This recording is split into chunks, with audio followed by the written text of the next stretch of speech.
আসসালামু আলাইকুম। সম্মানিত মোহতারাম, 6 মার্চ 2025 খ্রিস্টাব্দ কালের কণ্ঠ পত্রিকার ইসলামী জীবন পাতায় প্রকাশিত এই লেখাটি পড়ার জন্য বেছে নিলাম। দয়া করে আমার পড়া আপনারা শুনুন।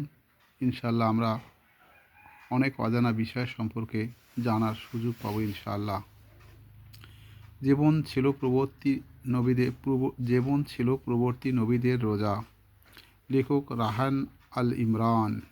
আল্লাহ রাব্বুল আলামিন লেখক মহোদয়কে উত্তম বিনিময় দান করুন, তার ইলমে বারাকা দান করুন, আল্লাহ আমিন। হিজরি বর্ষের নবম মাস রমজান। রমজান সব মাসের সৃষ্ট। ইসলামের অন্যতম বিধান রোজা এ মাসে পালিত হয়। রোজার বিধান শুধু নবী মুহাম্মদ সাল্লাল্লাহু আলাইহি সাল্লামের উপরেই ফরজ হয়নি, বরং এর সূচনা হয় পূর্ববর্তী নবীদের সময় থেকে। কোরআনে ইরশাদ হয়েছে, হে মুমিনরা, তোমাদের উপর রোজা ফরজ করা হয়েছে যেমনটি তোমাদের পূর্ববর্তী উম্মতের উপর ফরজ করা হয়েছিল। সূরা বাকারা আয়াত 183। তবে রোজার বিধান এক হলেও ধরনের ছিল ভিন্নতা। নিম্নে পূর্ববর্তী নবীদের রোজার ধরন তুলে ধরা হলো।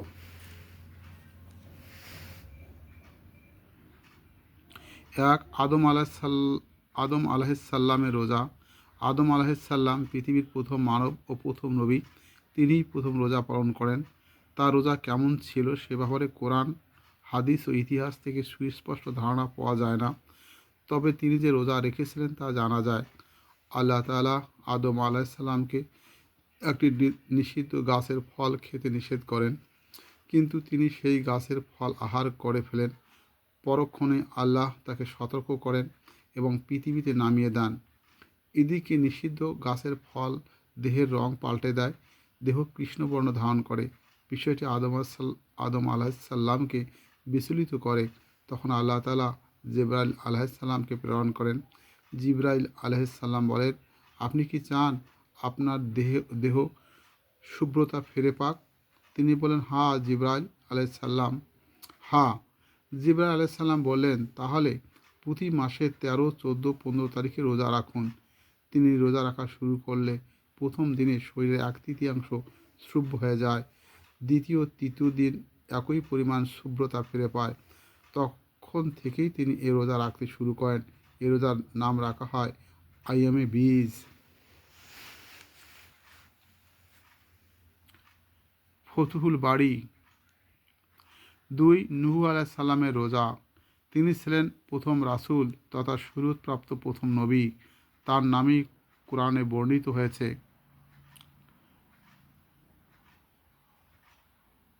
সূরা নূহ আলাইহিস সালামের ব্যাপারে হাদিসে পাওয়া যায়, তিনি ঈদুল ফিতর ও ঈদুল আজহার দিন ছাড়া সারা বছরই রোজা রাখতেন।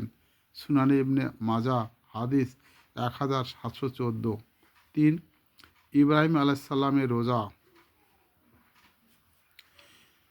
শেষ নবী মুহাম্মদ সাল্লাল্লাহু আলাইহি সাল্লামের পূর্বপুরুষ হলেন ইব্রাহিম আলাইহিস সালাম, যার বংশ থেকে অসংখ্য নবী রাসূল এসেছেন। ইতিহাস থেকে জানা যায় ইব্রাহিম আলাইহিস সালামও প্রতি মাসে 3টি রোজা রাখতেন। এ ব্যাপারে তিনি আদম আলাইহিস সালামের অনুসরণ করতেন। সুনানে ইবনে মাজাহ। 4, দাউদ আলাইহিস সালামের রোজা।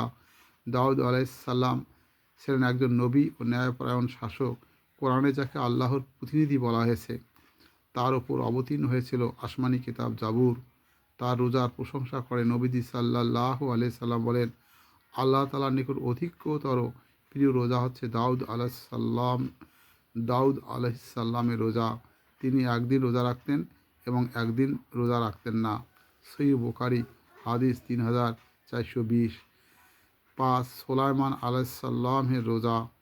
নবী সুলাইমান আলাইহিস সালাম প্রতি মাসে 9টি করে রোজা রাখতেন। মাসের প্রথম দশকে 3টি, মাঝের দশকে 3টি ও শেষ দশকে 3টি। কানজুল উম্মাল হাদিস 24624। 6, ঈসা আলাইহিস সালামের রোজা। আল্লাহ তাআলা তাকে অনেক মুজিজা প্রদান করেছেন। তিনি নিজে বিভিন্ন জিনিস আহার করা থেকে বিরত থাকতেন, যেমন মাছ ব্যতীত পাখি, গোস্ত ও প্রাণ আছে এমন সব প্রাণী, আর এটাই ছিল তার রোজা। 6 ঈসা আলাইসাল্লামের রোজা। আল্লাহ তাআলা তাকে অনেক মুজিজা প্রদান করেছেন, তাই নিজে বিভিন্ন জিনিস আহার করা থেকে বিরত থাকতেন, যেমন মাছ ব্যতীত পাখি, গোস্ত, প্রাণ আছে এমন সব প্রাণী, আর এটাই ছিল তার রোজা। তাফসিরে তাবারি।